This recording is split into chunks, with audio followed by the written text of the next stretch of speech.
தமிழக மக்கள் அனைவருக்கும் இனிய மாலை வணக்கம். நவம்பர் 1, 2025 சனிக்கிழமை சரியாக மாலை 5:30 மணிக்கு இந்த வானிலை அறிக்கையானது பதிவு செய்யப்படுகிறது. அதிகாரப்பூர்வ அறிக்கைக்கு இந்திய வானிலை அறிக்கையை பார்க்கும் இது உங்கள் ஏஜிஎஸ் வெதர் அப்டேட் சேனல்.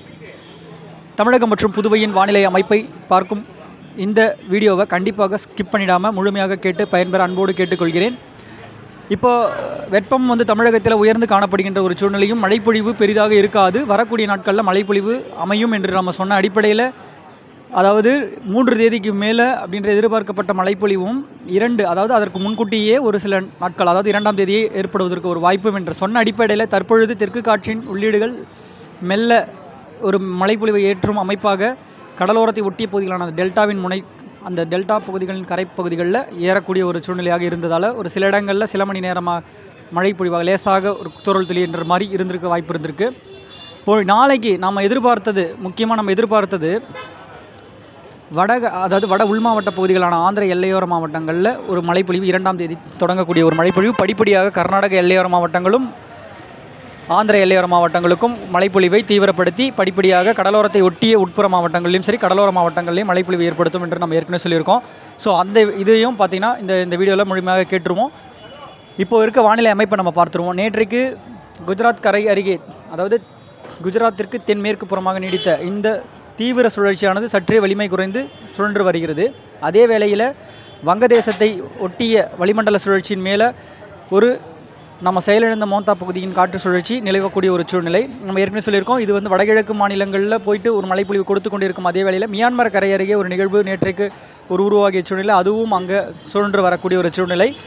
இப்போ இந்த நிகழ்வு பார்த்திங்கன்னா மியான்மர் வளிமண்டலத்தில் ஏறக்கூடிய ஒரு சூழ்நிலை, கரை அருகே ஏறி அந்த வரக்கூடிய செயலிழந்த ஒரு மோந்தா செயலிழந்த காற்றெல்லாம் பார்த்திங்கன்னா அதற்கூட இணைய பெற்று மீண்டும் அப்படியே அந்த இடத்துலையே சுழன்று கொண்டு இருக்கக்கூடிய அந்த வேளையில் தெற்கு அந்தமான் கரை அருகே 8-9 தேதிக்கு கடந்து ஒரு சுழற்சியானது தீவிரப்படுத்தும். ஸோ அப்படி இருக்க ஒரு சூழ்நிலையில் தமிழகத்திற்கு எந்த மாதிரியான ஒரு மழைப்பொழிவை ஏற்படுத்த போகிறது அப்படின்ற நம்ம ஏற்கனவே சொல்லியிருக்கோம். வெப்பச்சலன இடிமழை போன்று 3-4ன்றதுக்கு அதற்கு முந்தைய காலகட்டத்திலேயே வட கடலோர ஆந்திர எல்லையோர மாவட்டங்களில் ஒரு மழைப்பொழிவை கொடுக்கும் என்று நம்ம சொன்ன அடிப்படையில் நாளைக்கு சென்னை, திருவள்ளூர் போன்ற மாவட்டங்களிலும் சரி அதனை ஒட்டியுள்ள உட்புற மாவட்டங்களிலும் சில இடங்களில் மழைப்பொழிவு பதிவாவதற்கான ஒரு வாய்ப்பு.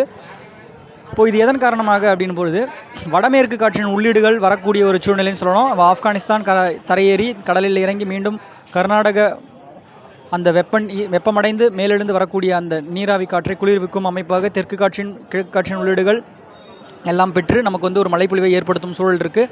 இது வடக்கு அவ்வப்பொழுது கொடுக்கக்கூடிய மழைப்பொழிவு அடுத்தடுத்த நாட்களில் தெற்கு நோக்கி மழைப்பொழிவு கொடுக்கும் என்று நம்ம ஏற்கனவே நம்ம அறிக்கையில் கொடுத்துருக்கோம். அறிக்கையை பார்க்காதவங்க நம்ம போய் பாருங்கள், நம்ம எந்த மாதிரி அறிக்கை கொடுத்துருக்கோம் அப்படின்றத. இப்போது தெற்கு அந்தமான் கரை அருகே ஒரு நிகழ்வு உருவாவதற்கு முன்பு அந்த மியான்மர் கரை அருகே இந்த நிகழ்விற்கு வரக்கூடிய அந்த வடமேற்கு காற்றானது திசை திரும்பி, அதாவது தமிழகம் ஊடாக பயணிக்க செய்தும் அப்படியே அந்த நிகழ்விற்கு செல்லக்கூடிய ஒரு நிகழ்வு இருக்கும். இது படிப்படியாக என்ன பண்ணோம் அப்படின்னா தாய்லாந்து வளைகுடா பகுதிகள், அதாவது சுமத்ரா தீவு அருகே ஒரு நிகழ்வு, தெற்கு அந்தமான் கரை அருகே ஒரு நிகழ்வு வரக்கூடிய ஒரு சூழ்நிலையில் இந்த நிகழ்வு வளிமண்டலத்தில் அந்த காற்றை எல்லாம் திசை அமைக்க பெற்று மீண்டும் வடகிழக்கு பருவ காற்றாக தமிழகத்தின் உள்ளீடாக செய்யும் என்று நம்ம ஏற்கனவே சொல்லியிருக்கோம். இந்த நிகழ்வு தான் நமக்கு பார்த்திங்கன்னா அந்த தெற்கு அந்தமான் கரை அருகே உருவாகக்கூடிய நிகழ்வு வர வரைக்குமே நமக்கு வெப்பச்சலன இடிமழை போன்று நமக்கு ஒரு மழைப்பொழிவை மாலை இரவு இடிமழையாக ஆங்காங்கே வட உள் மாவட்டங்கள்லையும் சரி மத்திய உட்புற தமிழகத்திலையும் சரி தென்கடலோரத்திற்கு எப்படி அமைய போகுதுன்னா தென் மாவட்டத்தின் வளிமண்டலத்தில் ஒரு சுழற்சியாக நிலவக்கூடிய ஒரு சுழற்சி இருக்கும். எப்போ அப்படின்னா இந்த முதல் வார பிற்பகுதின்னு சொல்லியிருக்கோம் பார்த்திங்களா, அந்த காலகட்டத்தில் அந்த சுழற்சியான நிலவி இந்த 8-9 தேதி கடந்து நமக்கு தென் மாவட்டங்களில் பரவலான பகுதிகளில் மழைப்பொழிவை ஏற்படுத்தும். அதே வேளையில் அந்த வளிமண்டல சுழற்சி காற்று சுழற்சியாக அரபிக்கடல் சென்று சற்று தீவிரமடைவதற்கு ஒரு சாதக சூழ்நிலையும், அந்த வேளையில் தான் நமக்கு என்ன ஆகும்னா அந்தமான் தெற்கு பகுதிகளில் நிலவக்கூடிய காற்று சுழற்சியும் அவ்வப்பொழுது கரை நெருங்கி மேற்கு புறமாக நெருங்கி இலங்கைக்கு தென்கிழக்கு புறமாக அமையப்பெற்று மழைப்பொழிவை வடகிழக்கு காற்றின் ஈர்ப்புகளை பெற்று தொடர் மழையாக கடலோர மாவட்டங்கள்லேயும் சரி தூறல் மழை சாரல் மழையாக அந்த வடகிழக்கு பருவ காற்றின் சூழ்நிலை எப்படி இருக்கும் அப்படின்ற மாதிரி அந்த மாதிரி ஒரு அமைப்பாக கடலோர மாவட்டங்களையும் சரி அதனை ஒட்டியுள்ள உட்புற மாவட்டங்களில் தென்கடலோரத்தின் பகுதிகளில் தொடங்கக்கூடிய மழைப்பொழிவு வட மாவட்டங்கள் வடகடலோரம் வரைக்குமே அவ்வப்பொழுது அதனை ஒட்டியுள்ள உட்புற மாவட்டங்கள் வரைக்கும் மழைப்பொழிவு கொடுக்கும். இந்த நிகழ்வு எந்த அளவுக்கு மேலும் முன்னேறி நமக்கு உட்புற மாவட்டங்களுக்கு மழைப்பொழிவு கொடுக்கும் அப்படின்றத நம்ம அடுத்தடுத்த அறிக்கையில் கண்டிப்பாக கொடுப்போம்.